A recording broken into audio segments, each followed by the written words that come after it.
with Saddam Hussein. I think we have some video of that.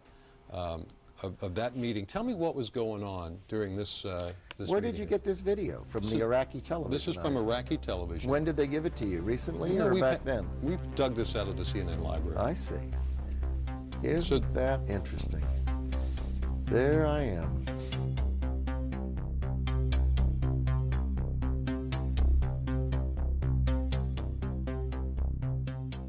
The Herald editorial was not what I was expecting.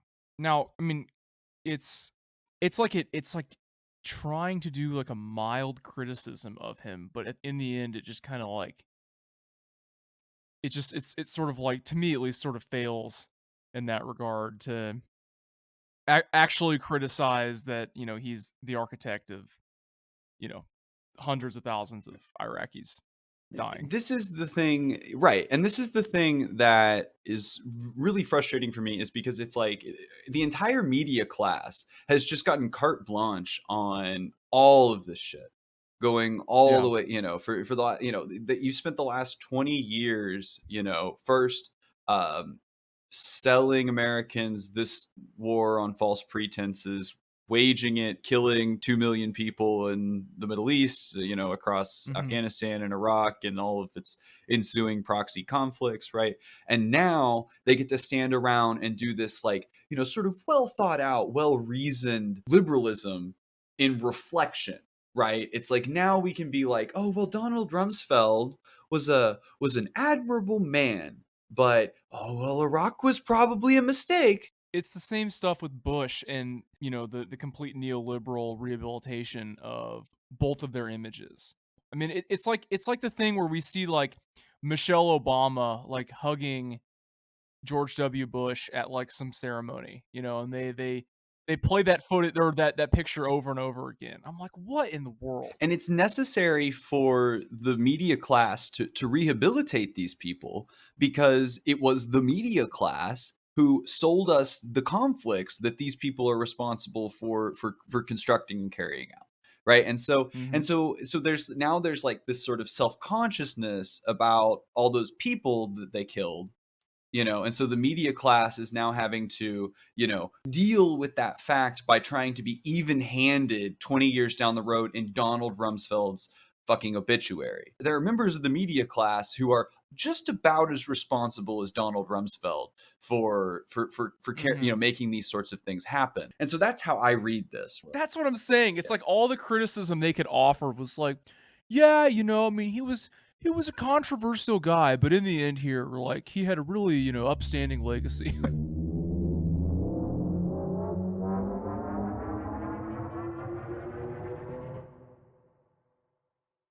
Yeah, so we're slightly late, kind of to the news game on the sort of the big news piece from last week, but I'm sure a lot of people listening are aware that the report from the Unexplained Aerial Phenomena Task Force, they gave what ended up being a preliminary assessment to Congress. So this was not the full report that a lot of people were expecting. So it was later reported, I think, that there is a bigger report that is going to be put out at some point in the near future. I don't remember the exact timeline, but that is something that is supposed to be happening in the near future. So we got, in the preliminary assessment, the one that was given to the public, a whopping 9 pages of information compared to the 73-page classified version that was disseminated throughout the entire intelligence community. Right. So yeah, we didn't see jack shit from that. Now, there have been rumors about what was talked about in that classified version. So a lot of people who are listening, who are not, who may not know a ton about this topic, there are several big players, researchers who are legitimate, pretty serious in the UFO UAP world. One of them, mildly controversial, is Richard Dolan, and Dolan supposedly had part of the classified version leaked to him. Now, I don't want to necessarily touch on a ton on I guess what was included in Dolan's sort of assessment of that, but The UAP issue, right, had gotten to a point, not just and almost less so outside of the government, right, outside of the State Department, more so inside of it, right, that there's been this factionalizing on the inside, and what this has all of the markings of is of a limited hangout. We want to consolidate what the information that is secret by getting ahead of and controlling the narrative of this thing that the public's already finding out about. And I want to kind of like introduce that idea. As we think about the 73-page or classified version leaking, right, which is no doubt the function of even writing the classified version, right, is to create these sort of even within the limited hangout, to create a set of speculative knowledge, right, within the very limited authoritative grounds that were released in a declassified way. And I think that giving it to somebody like Dolan, but that's why he ends up with it. That's why he gets the report, right? Is because most people don't trust him. Because most people don't believe him, right? And so so he gets leaked a bit of it, right? Probably even a managed amount of it, And there's Dolan. He wrote what is probably the best book on. It's called UFOs in the National Security State. He did 2 volumes of it, and the first one in particular is probably the most comprehensive history on how the U.S. government has reacted to the UFO phenomenon, over the past 70 years, basically. And it's, it is just a treasure trove of declassified documents and memos and all kinds of really, really good primary sources that illustrate just how long this utter nonsense has been going on for. That nonsense being the U.S. government denying, the existence of this mystery, basically. So they got 73 pages, we got 9. But that being said, I want to just go ahead and say that the 9-page report that we got was still a really good start. I know a lot of people who are just kind of casually interested in this topic were like, just hoping that the government was going to come out and be like, "Oh my God, it's effing aliens," and that's it. Right. That case closed. And I'm like, okay, that's never ever going to happen in that way. That's that's so unrealistic. Okay. That being said, Right. I was still surprised by the report. I mean, I was very worried. And I think I kind of touched on this in our first episode on UAPs. Back in 1952, there were Project Blue Books was just taking off, and basically there were a number of state-sanctioned disinformation, misinformation campaigns underway. The CIA literally sponsored a panel of scientists to debunk, to publicly debunk the mystery at the University of Colorado in 1952, and that was the Robertson panel. And so the big worry was, okay, are we going to see a complete repeat of Blue Book and the Robertson panel, repeating itself nearly 70 years later with this topic? And that's not what happened. The report analyzed 144 cases of unexplained aerial phenomena. And I believe these were all encounters that happened within the vicinity of military pilots, installations, yada yada yada. So they were able to explain only one of those cases as being a weather balloon. The other 143 were swamp gas. No, I'm just kidding. They were the 143 cases are totally unexplained. There's either not enough data that exists for them to make any kind of definitive conclusion, but it can also be said that a lot of them, involved objects that displayed highly unusual flight characteristics that could be classified as exotic, physics defying. And I think 80 of the 143 cases were confirmed on multi-sensor data. So that includes radar, infrared, electro-optics, weapon seekers, and then obviously visual observation from pilots. They're probably the people in the visual observation group could also be people on board aircraft carriers that are seeing things out over the ocean or whatever. So Right. that's a pretty that's pretty staggering.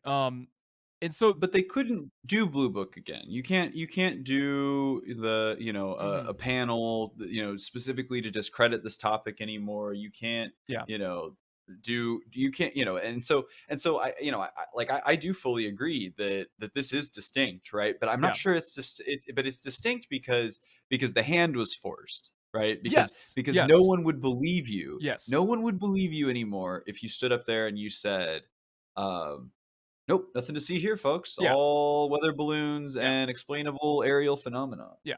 Yeah. I mean, it's become so much of a joke at this point that, I mean, people, they know that, there are people in the public who are immediately going to know that they're full of shit. So, Right. So a really kind of cool part of the report was the task force kind of officially acknowledged that there are sort of sociocultural stigmas that are the main reason why a lot of these cases go unreported. And I think it was kind of like read between the lines, like there's more. Where did those come from?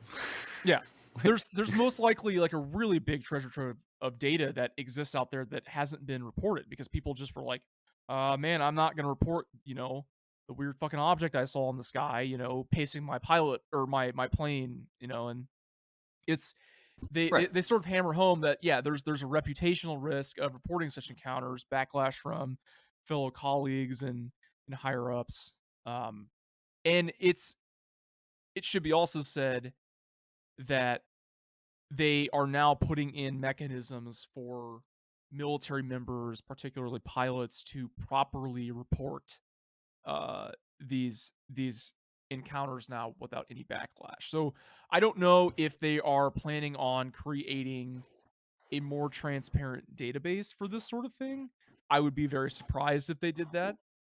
It's just like given what the Tim nature of the McMillan top. said to us.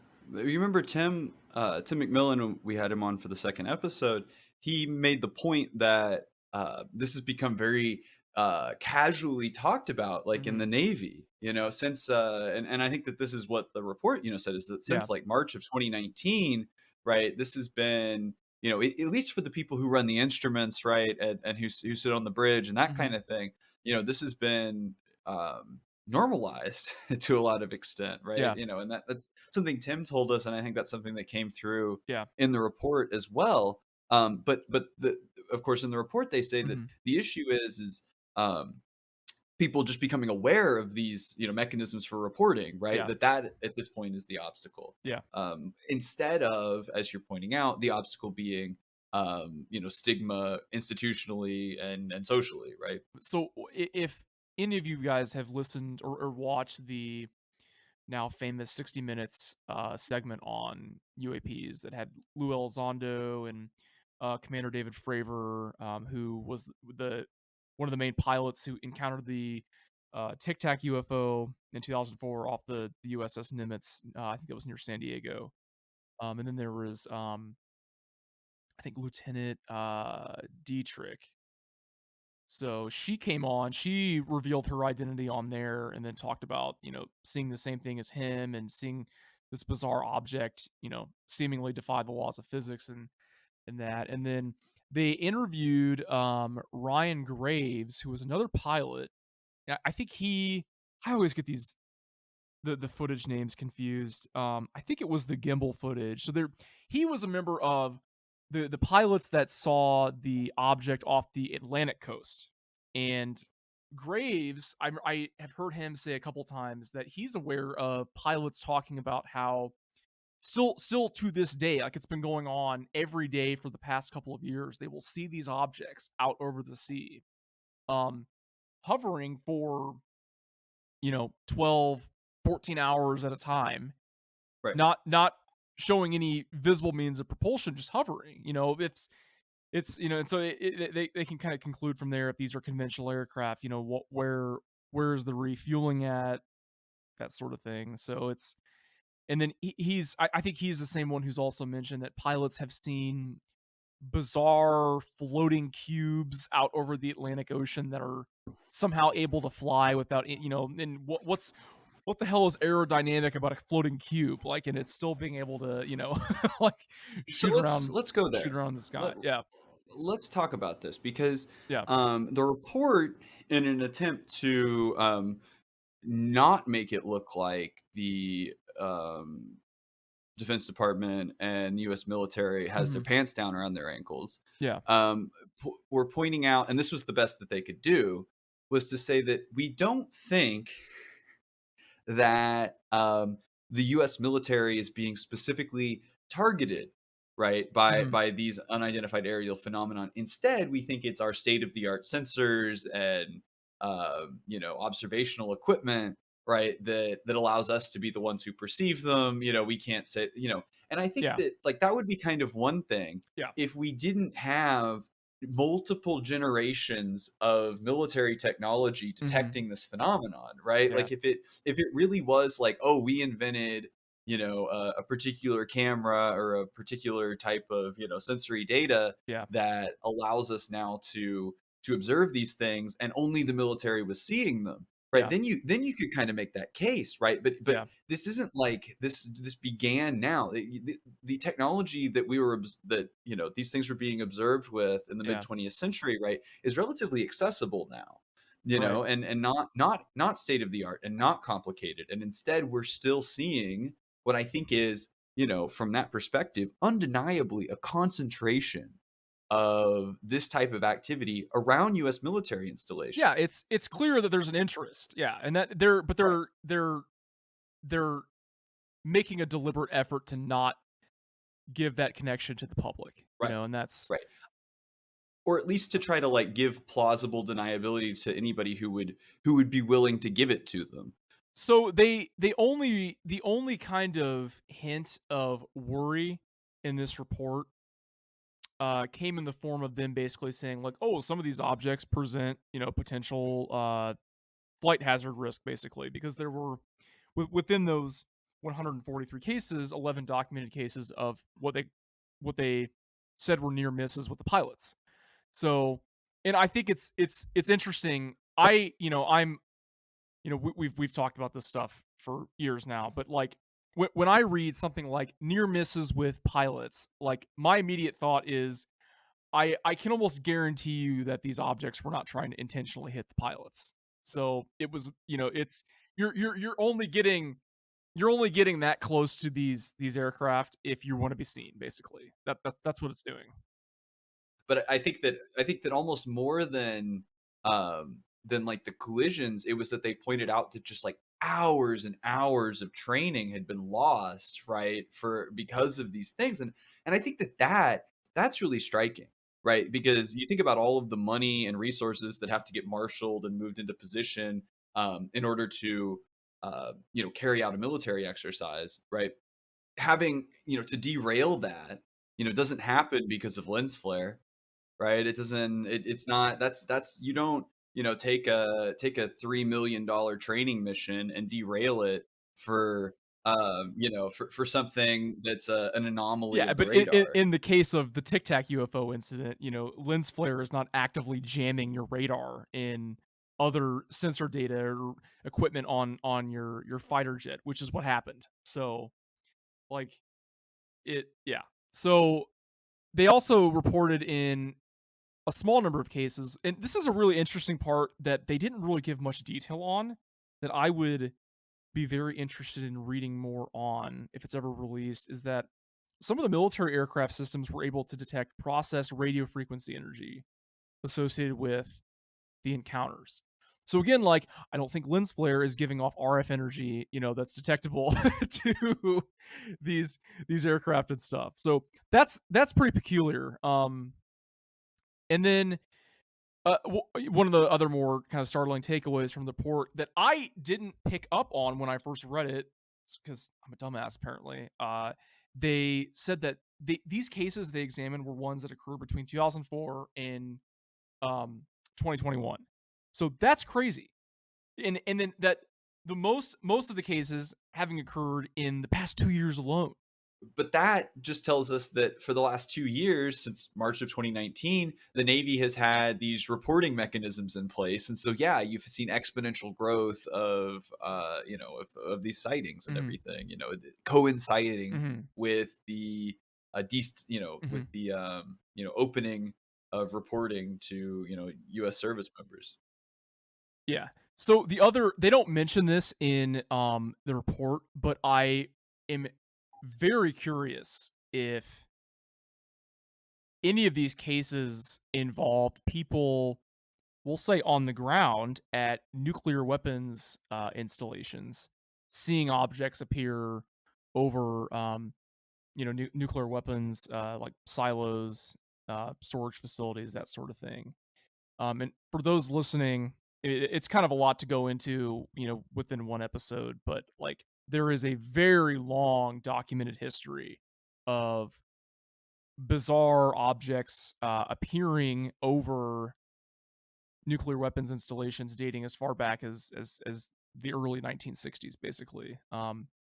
So the really, really, really prominent researcher on this topic is Robert Hastings. He wrote like a 600-page tome on the connection between UFOs, unexplained aerial phenomena appearing over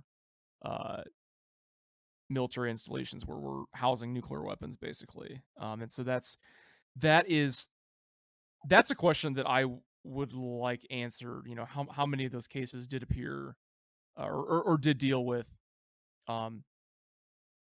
accounts, experiences, people witnessing things over these particular locations around the U.S. nuclear arsenal. Right. Yeah.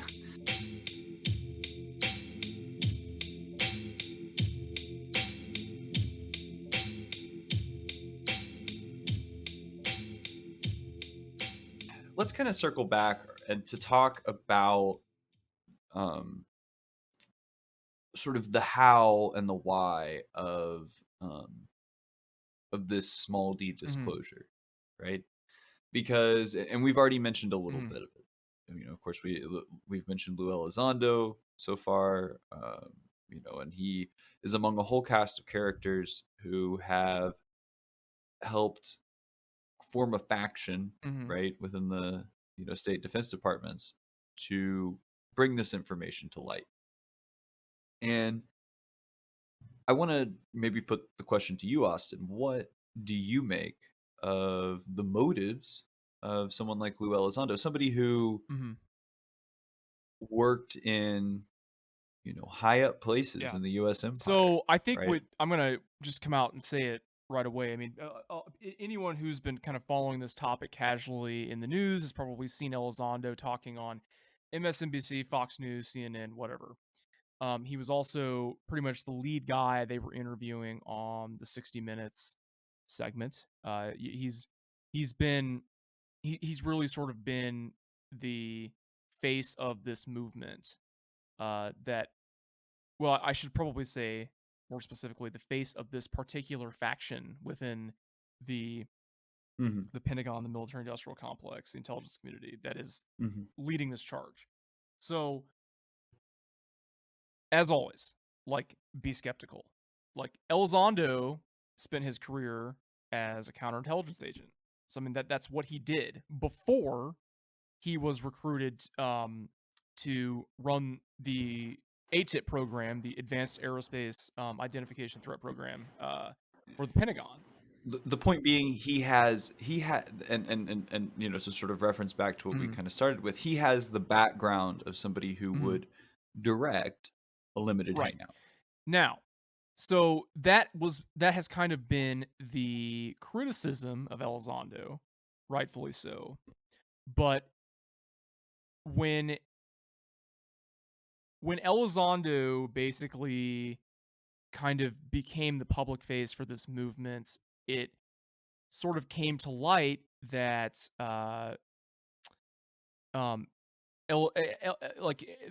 Elizondo was essentially facing backlash within the Pentagon. There were supposedly, he was being threatened by higher ups for his actions.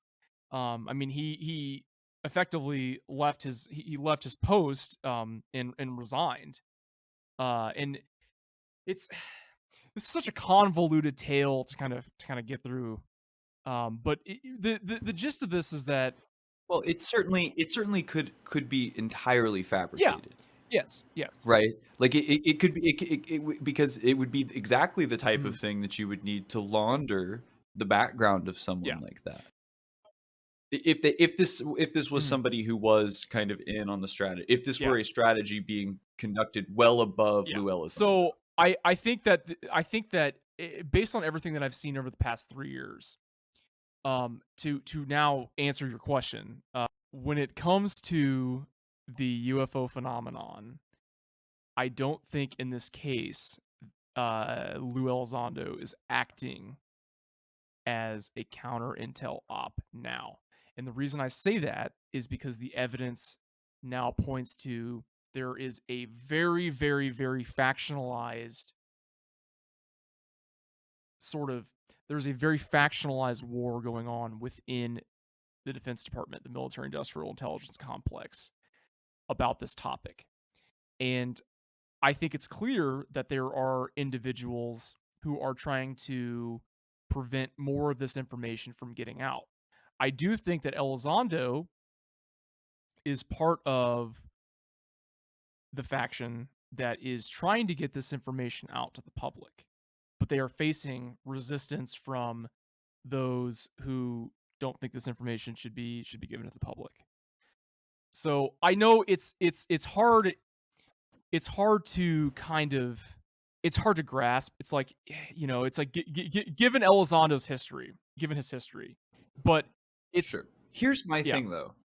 I don't think it matters. sure, I personally, I don't care what Lue Elizondo's motives are. What I care about is what Lue Elizondo or whoever has to say in the room with the people who don't want this information to come out. mhm, What case has to be made? What yeah, imperialist, nationalist bullshit is this happening in the name of mhm, right now? Because you know that if, and I think you're right, there is a faction in the state that does not want this mhm, information to be released. What is being said to sell them right, on it? yeah, What was the yeah, realpolitik justification for releasing yeah, this report?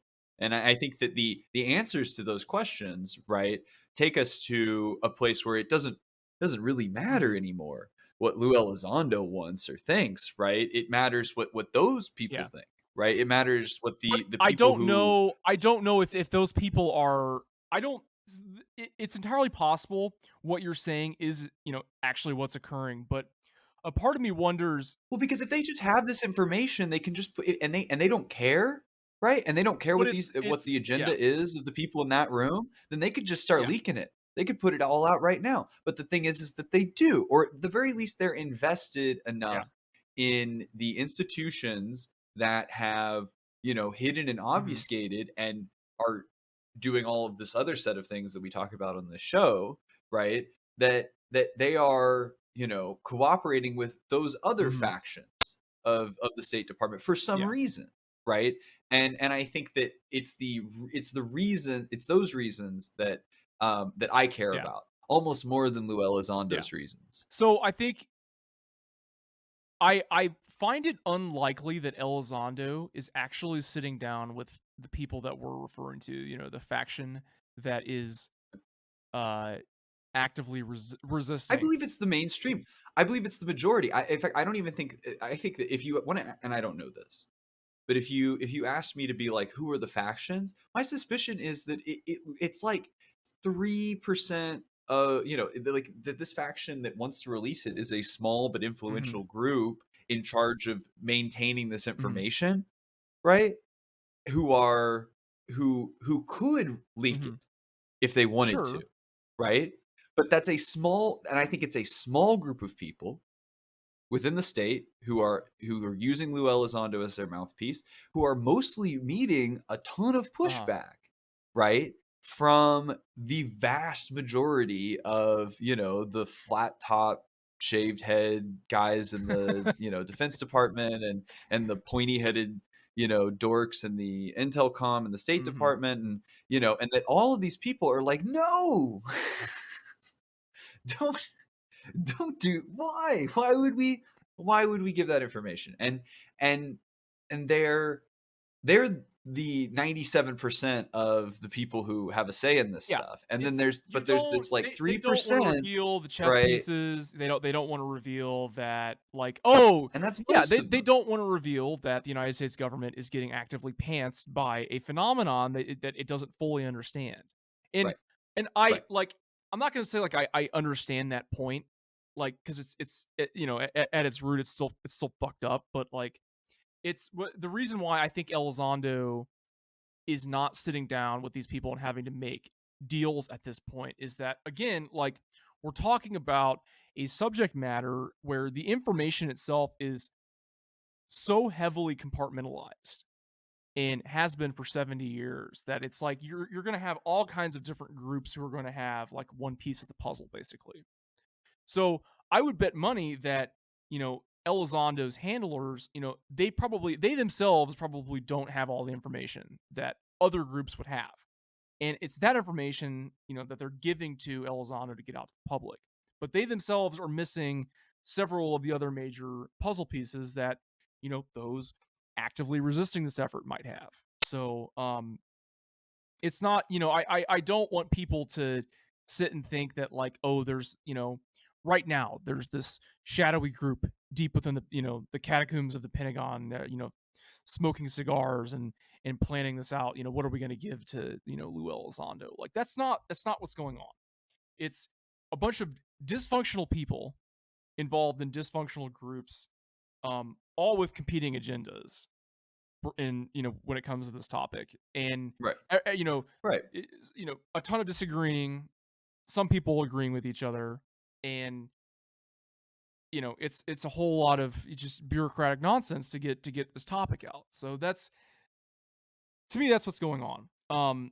And, you know, Elizondo himself has made several comments that, you know, if people had seen some of the evidence that I've seen, they would, you know, it would be a sobering experience to see some of this evidence. And, you know, if he's not bullshitting, I mean, that alone is a pretty significant statement. So, because you know, everyone knows what he's hinting at when he says that.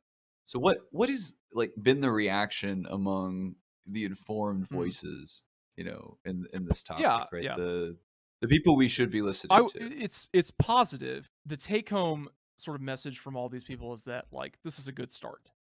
It's a good start to whatever comes next. And an interesting kind of tidbit that I've seen kind of thrown around is that a lot of people think that the preliminary assessment sort of reads as a grant application. It's the task force asking for more money so they can actually, like, properly identify these cases better. See, I think it reads like a Yeah. pitch. I think it Yeah. reads like a pitch for a big blank check. You know what happens when you write a big blank check to that part of the government? It goes into a system that has a very evil fungibility.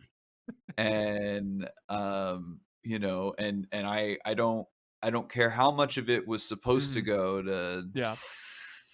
this. I mean, admittedly, if you were just trying, I mean, that, you know, I think the most legitimate thing about it is that I don't think that the U.S. State Department or Intelcom or military needs the money they're going to get to investigate UAPs.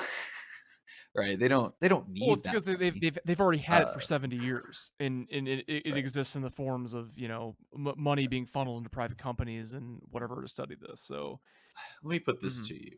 Um, we've had a very positive reaction from people in the community. As in terms of it as a step towards something good. What happens if there isn't a next step?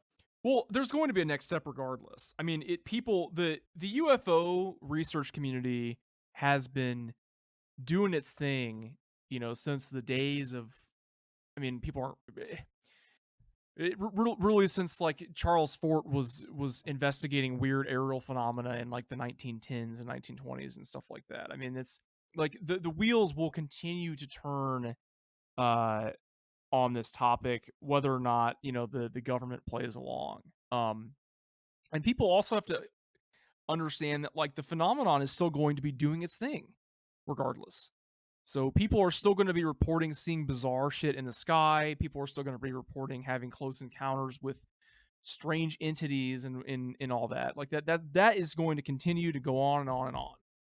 And I don't know what the end game is. I have no idea. But it's people are going to continue doing research, and I do think that researchers will continue to get answers. I think that some researchers in the past have already gotten answers.